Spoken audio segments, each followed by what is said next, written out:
Hi everyone, my name is Ehsan. I'm an engineer at Intel and I create videos around how to be productive at work and things that are related to the workplace. If you are a corporate professional, you know you have a lot of meetings and most of us feel these meetings are a waste of time. In this video, I will share with you 3 moves that you can apply to take your calendar back. And also at the end of this video, I will share with you a research finding that makes the boring meetings much more interesting. The idea from making this video came from this post on LinkedIn that someone got retired and wrote, goodness knows how many years spent in meetings. And we will be there. When we retire, we are gonna say the same thing. We had so many meetings. And now here, I want to share with you how to take your time back and not spend all of them in the meetings. A few weeks ago, I shared a video that I explained how do I design my day to have high focus sessions that I can work specifically on one task, and also how do I manage my day. My idea is to have a high focus and low focus and alternate between these sessions, so I have much more energy by the end of the day and I know what actually I have done. But in this video, I will focus specifically on meetings. If you have more than 20% meetings, like scheduled meetings every week, something is wrong. So you have to fix that. If your calendar looks like this, then you are probably a middle manager or someone above. If you are an individual contributor, then your meetings has to be much more less than the manager. It makes sense for managers because they have to meet, they have to align, and for them, meetings is the work. But for us as the individual contributor, we don't want meetings. We want to create, we want to make something. So that's why we should have less meetings. And that's why I, as the individual contributor, want to have those high focus sessions to create something, to finish a task.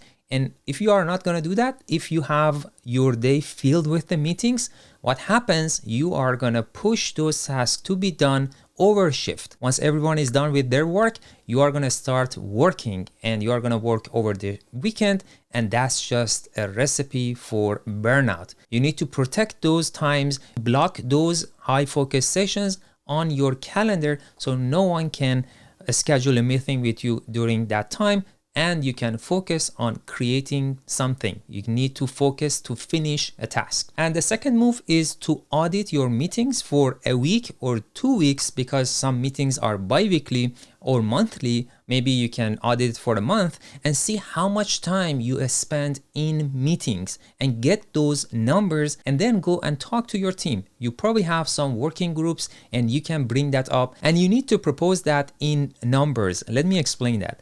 If a salary of someone in your team is 100K to 200K, then 1 hour worth of a person in your team is $52 to $104.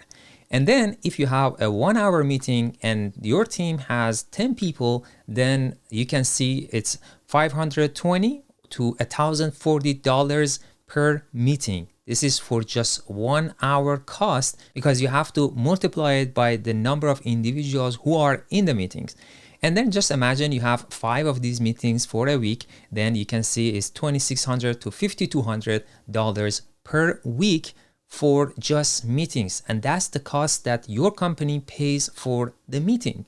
And then if you just multiply that by 52 number of weeks, you get 135K almost to 270K per year. That's just the cost of meetings. So you need to bring this into your working group and say, this is how much we spend in just meetings. And if you bring up this problem to your team, they probably will ask you, then what is your solution? It's not just you bring a problem, you should also have a solution, a suggestion how to fix this issue. So I would suggest to have a day with no meetings. Say, how about having 1 day of the week with no meetings? Let's say Friday, let's call it Focus Friday, and have no meetings. Everything has to be done through email as the only communication channel. And that's how you can have much more focus time so you can do the work.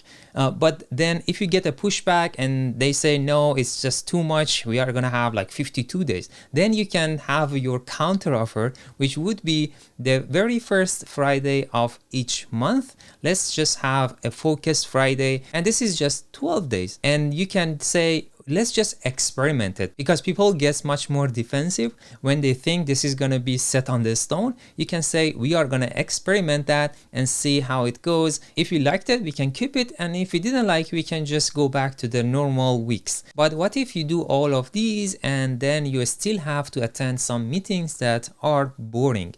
How do you make those boring meetings much more interesting? And there is a research behind this, how to make it much more interesting. This is the paper that published a month ago in Journal of Personality and Social Psychology, and the title says, conversations about boring topics are more interesting than we think.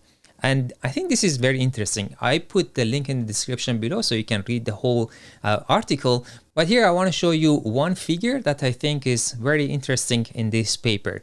What they did, they talked to people and asked them to rank different topics based on being interesting or boring. And then they ranked them from 1 to 7. And then what they did, they said, let's measure the level of interest if you have a live conversation with someone. So you get actively engaged with someone about these topics. And then they said, let's start with a boring topic. For example, World War I and II is a boring topic for these people that attended this research, and they found it boring. Then they asked them to rank it before starting the conversation. They said the average is 3.14. And then they said, let's actually start the conversation, and you two should actively engage in the conversation. And then once the conversation was over, they asked them to rank it again, and you can see it's 4.54, which shows it's higher in ranking. So what people thought is a boring topic, when they actually started to get engaged in the conversation, that made it much more interesting. And I think this is really cool. This is like a meeting that is boring and you feel it's boring. If you start the conversation, if you engage in the conversation, you make it much more interesting. And then they did the same thing. They had an engaged conversation for the interesting topics. And of course, even before starting and after having that conversation, the rating was high, slightly lower when they actually did the conversation, but not in a meaningful way. And then they said, how about now doing the same study, but this time you are going to read the transcript. There is no engagement. There is no one attending a conversation, and you just read the conversation. And what they found is for boring topics and the interesting topics, it's almost like no change. Maybe for the interesting is a little bit less, but just reading in general is not very fascinating. It's not as interesting as having a live conversation. And then they asked them to now watch a conversation about the boring and interesting topic. And what happens is, for the boring, what they thought is a little bit interesting, but when they actually watched it, they didn't find it interesting. And then for the interesting topic, you can see there is a dip. People thought that if they watch a conversation about an interesting topic, they thought it's going to be much more interesting. But when they actually did watch the conversation, they found it less interesting. So this is the level of interest from a live conversation, someone that gets engaged in the conversation with the reading and watching. And what I think is fascinating is having a boring conversation in an engaged way makes it much more interesting. And this is the takeaway message. And if you look at the other experiments that they did, so here is the level of interest. They also measured the level of enjoyment and the desire to have another conversation.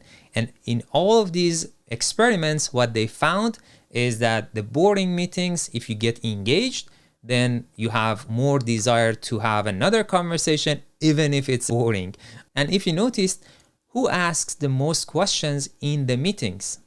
it's managers. And that's because they have a lot of meetings, and if they don't get engaged, it becomes just boring for them. And that's why they get engaged and they ask a lot of questions, and they make the meetings much more interesting for themselves. So this is the hack that you need to apply to those boring meetings. Get engaged. So the bottom line here is that your meetings are expensive. 1 hour long meetings a day with 10 people, it costs the company $135K to $270K a year. And that's not just the cost of the meeting, it's the cost of your best focus hours that got wasted. Here in this video, I wanted to share with you these 3 moves. 1, have those high focus sessions. Treat it like the most important meeting of the day. You have a one-on-one with yourself, then you have to focus on actually doing a task. 2nd, you have to audit your meetings and pitch for Focus Fridays as an experiment. And finally, if you have to attend those boring meetings, get engaged in the conversation, because that makes it much more interesting. That's it for this video. See you in the next one.